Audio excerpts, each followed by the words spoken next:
What do you call a fish with a drinking problem? A beer akuda. Let us consume mass quantities of alcohol. Yes, I did liquids.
How's it going, everybody? Today I've got a really cool figure to take a look at.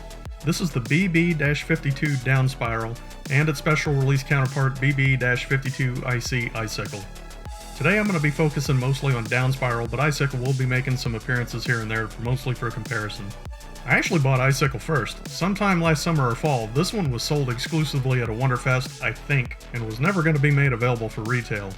But as is always the case, at least with this line, there are some enterprising folks who go out to these events and buy up a bunch of these and then put them up for sale in the aftermarket for a huge markup. And guys like me keep them in business. I actually held off on getting Downspiral until late last year, and I'll tell you what, I'm really glad I got him. This turned out to be a really nice figure that earned its place in the Beastbox line. We'll set Icicle aside for a second here so we can focus on what comes with Downspiral. He does come in the older style package. As a point of comparison, they did a bit of a brand refresh recently, and you're going to find more of this style package with the newer character number pill and redesigned Beastbox logo. And on this package, this is among the last you're going to see with the old Beastbox logo. This is one that was designed in part by Metal Command and Andrew Lewing. Both are fantastic in-house designers who have designed some awesome figures. We'll set our little guy aside and see what we got in the box. You get a box charger, some catalogs, a character card, and of course, transformation instructions. I'm going to do a transformation demo a little later on, but I'll just say as typical of 5.2 Toys, these instructions are easy to follow and very thorough. Alright, we'll get this stuff out of the way, and I do want to talk a little bit about the character card for a bit. In Downspiral's extremely long life, it sometimes questions its purpose and goal of life. When in doubt, it tries to draw a conclusion from philosophical reasoning, but before that, it will indiscriminately dismember a Beastbox brutally. Jesus! And watch the debris floating in the sea to stimulate brain to reach active status. Man, that is rough. This Beastbox kills for enjoyment, apparently. So there again, BB-52 with a dash. That's not always the case, but we got this one, so good on 5.2 Toys. Also, quick note, I did buy the bonus item for this guy. It's sort of a gantry set with a nice color scheme. These are kind of a silvery purple with smooth plastic that feels nice to the touch. These quarter-size cartridge pieces will stack 4 inside of a box charger, and I'll show this off in a little bit. I want to talk about his counterpart's packaging for a bit. Icicle comes in a custom box. Part of its appeal to me was the packaging itself, to be honest with you, along with the overall style. It's this really nice aquamarine, which is contrasted very nicely with these bright orange gantry pieces. Of course, Icicle came with a custom box charger with these interesting graphics, kind of a teal color. While we're in here, I want to take a quick look at this character bio just to see what we say here. This particular card is a one-of-a-kind design with a glossy coat on the front, really nice typography, and a beautiful design that complements its packaging. So this is the first time I'm noticing this. This is wild. Its strength is way, way off the charts. That cannot possibly be an accident. Well, beyond what the quote-unquote upper limit of this chart, some of you might recall my Dragon Dio unboxing and review that I did recently. But if you didn't see that, I'll have a link to that in the description. That character was pinned at maximum specs on all 5 attributes, and beyond that, this one is just completely off the charts. Courage speed, the defense is off the chart, and it has top intelligence. That's crazy! So, okay, Icicle is apparently far more dangerous than pretty much any other Beastbox, at least according to 5.2 Toys lore. So enough of that, let's see what they say about this guy. When this behemoth was called the other name, it was a notorious tyrant of the deep sea. Its favorite activity was to approach prey from behind silently and pierce through and impale the victim with a powerful drill. After millions of years and countless slaughter, it has found peace, for now it is a husk without a soul, and it roams in the cold Dead Sea. So Icicle, I guess, is a heartless killer. Doesn't seem quite to get the joy out of killing stuff like Downspiral does, apparently. But you know what? It does its job, and it does it extraordinarily well. So there's BB-52IC Icicle in a nutshell. Let's bring Downspiral back into the picture here. A couple of things I want to point out about this particular character is, for one, the story behind Downspiral and the character number BB-52. Chinese culture in general has interest in numerology, and certain numbers carry certain meanings.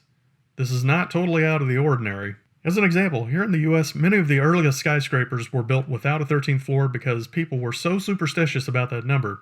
To that point, I did a segment in my Firefighter Heroes video about certain reoccurring numbers in the Beastbox line, which I have a link to in the description.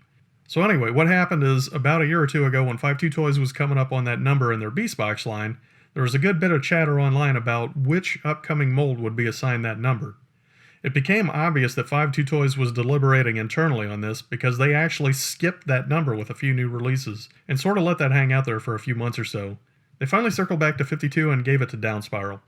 So going through this review, I'm going to try to articulate to you why I think this figure is completely worthy of having that honorific numeric designation. It's a very well designed figure, beautiful to look at, and has all the right attributes. Pretty nice articulation, it's well built, has an awesome color scheme, it's versatile, and overall just nice to look at and play around with. Downspiral also has an intuitive transformation. For something that came out in the time frame that beast boxes are getting increasingly more sophisticated and complex, that's really an achievement in itself. On to the question of what this thing is. It's actually a Camarasaurus, which is essentially a prehistoric squid. When you look at artist renderings of, the prehistoric creature, and it's actually quite a bit larger than a human. So I feel like it scales fairly well with Dionite-sized figures. Or, more specific to 52 Toys, they started producing their own version of this scale figure called Hexanoids. Before too long, I'm going to have a review with a new figure that includes the Hexanoids, so I'm looking forward to seeing how that compares to Dionites. One way or the other, 52 Toys designers do seem to take an interest in deep-sea creatures, octopuses, sharks, and that kind of thing. And as I recall, Striker Wong actually refers to himself as Mollusk for his online pen name or something to that effect. He actually mentioned that in a keynote 52 Toys did a couple of summers ago. Moving on to figure details, Downspiral has 6 completely articulated limbs with a ball socket at the base so it can swivel in all directions, and each limb can bend at 3 extra joints. You got this menacing looking tip, and on the underside there are 3mm holes and suction cup molded details. There are a lot of nicely sculpted machine parts, little tube shapes, large beautiful amber eyes, a hood over its machine compartment, and some extra ports here. There's a beak on the bottom that doubles as a 5mm port, and one more 3mm port on the bottom so it can be displayed on a stand with a good variety of menacing looking attack stances. And yeah, it's basically a large conical shape with not much more in the way of posability, but the limbs more than make up for that. Something else I'll point out is it's a very balanced mold with good weight distribution. What I mean by that is, if you have it standing on its limbs, the stance can be changed in a number of different ways, so there's no risk of this thing falling over. As an example, if you want to turn the limbs just a little bit and bring the back ones up, you can have it standing in more of an upright position. This turning drill bit is also a fun little gimmick. At least on my copy, it's a little off balance and wobbles a bit, although it does spin freely. Icicle is a different story. Its drill appears to be perfectly balanced. As far as its color scheme, let's talk about some differences between Downspiral and Icicle. I think its color scheme is pretty phenomenal, and in my opinion, one of the nicest standard release color schemes in the entire line. It's bold, kind of has a Royal Guard vibe, and looks premium. Figures that are decked out this nicely are more often than not reserved for special release of an existing mold. And between these two, to be perfectly honest, I think Downspiral actually looks better. I really dig Icicle quite a bit, although it is essentially a monochrome piece and it doesn't stand out as much. You got this indigo sort of royal blue accents on the limb tips and carried through around the entire body, which has a very slight flake paint effect. Here's some cyan accents that contrast against the black base. Bronze limbs bits, the circular shape on the midsection with some amber accents, which are also used in the eyes, a cool pattern across the crest on the top of the head, more bronze accents, and just all around a really nicely done color scheme by designers who obviously love what they do. As far as Icicle, again, it's mostly monochrome with transparent aqua blue parts with some black contrast parts. Magenta colored tips and some markings here that indicate a sound or a sonar theme. I'll also point out that for the eyes, they're actually a separate color piece in an inner layer. Difference being, of course, with this guy you can see that it is actually a separate component, and when you look at it real closely, you can see a pattern in there that suggests a different texture. So layered plastic components as a display element is something 52 Toys that I think is really interesting. It gives certain figures an extra layer of detail that you don't often get on a lot of other figures. And again, you have this machine component that sits underneath this lid. So it's kind of a subtle detail, but it definitely adds a lot more dimension and character to this figure. Alright, let's talk about this bonus gantry system. It's a pretty simple setup if you're just using one piece. This base piece splits right off. Separate these pieces out. You bring them around and fold the long arm piece. You've got this 5mm peg that's going to swing around and form the stand. This separate piece will come out. This 5mm piece will fold up and around just like so. You'll connect them together, then this piece folds out like so. It'll lock into place right here, and you've got plenty of ports right there to plug that into. And you'll just pop it right in there. Then it becomes a gantry for your cephalopod rocket. Something else I haven't tried before, but I'm going to give it a shot, is combining another piece to form a more complex system.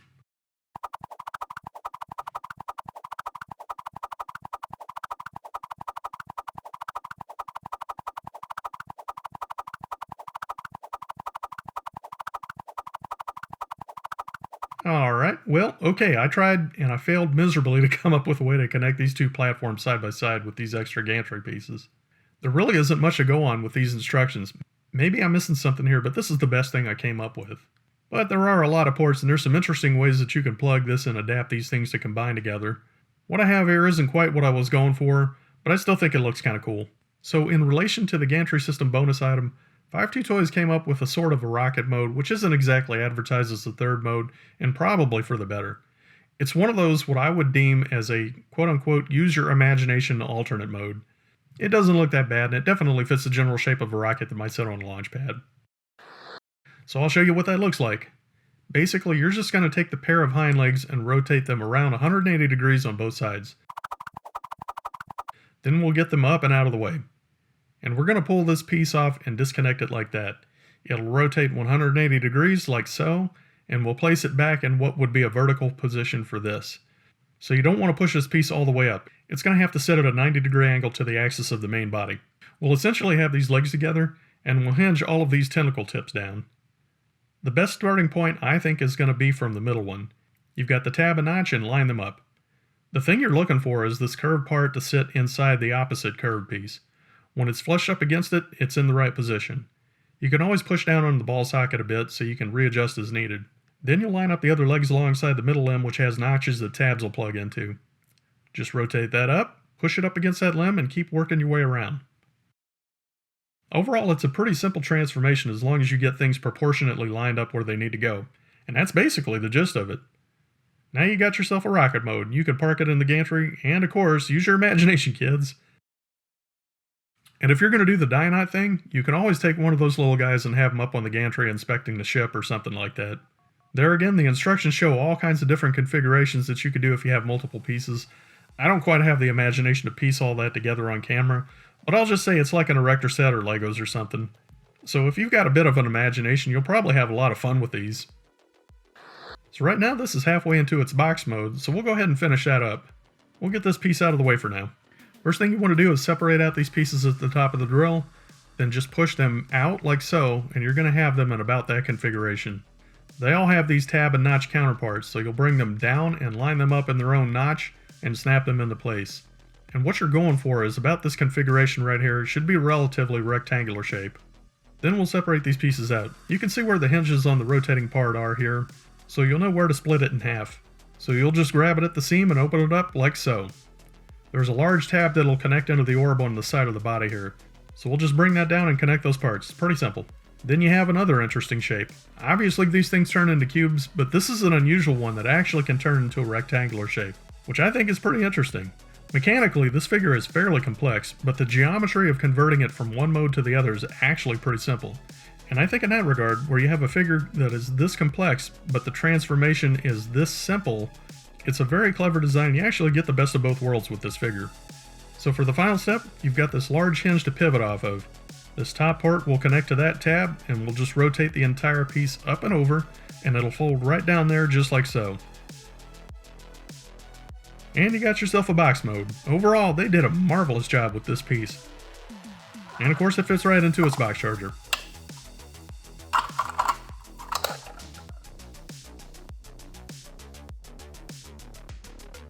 Now it's time to give these cone-headed cephalopods a box grade. This is my rating system of 6 categories with 5 points possible for a total score of anything between 0 to 30 points. As is often the case, 52 Toys did a brilliant job studying this animal and did something really clever with it. Also noteworthy is the character lore. If you're into that, Downspiral and Icicle are among the deadliest beast boxes in the entire line. 5 out of 5. Downspiral is right in that sweet spot of what I prefer with this type of figure. It's a nicely done character study of an animal with a simple gimmick that works well, although I do feel like the third mode exists to justify the gantry bonus item. 4 out of 5. Transformation is very easy and it forms a nice looking cube, which is itself a bit of an accomplishment considering how much more complex recently released beast boxes have become. 5 out of 5. While most of Downspiral's mass is an elongated cone, its limbs are highly articulated and capable of being posed in any number of grappling or attack poses for a score of 4 out of 5. These two are well built, have great color schemes, and their features work well.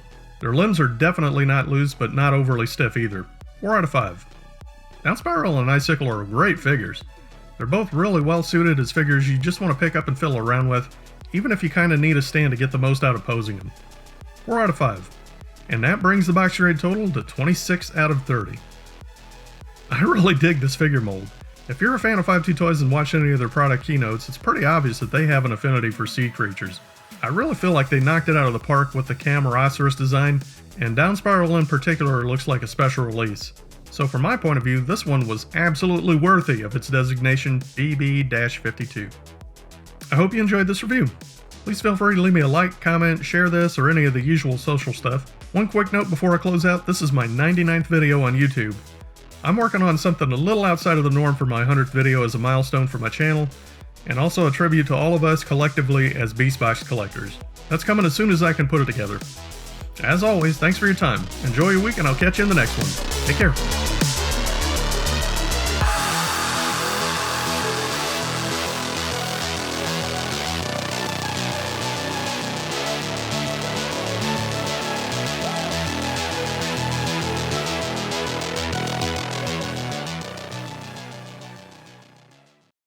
Warning, do not drink and dive. Because you might spill your beer. This public service announcement has now concluded.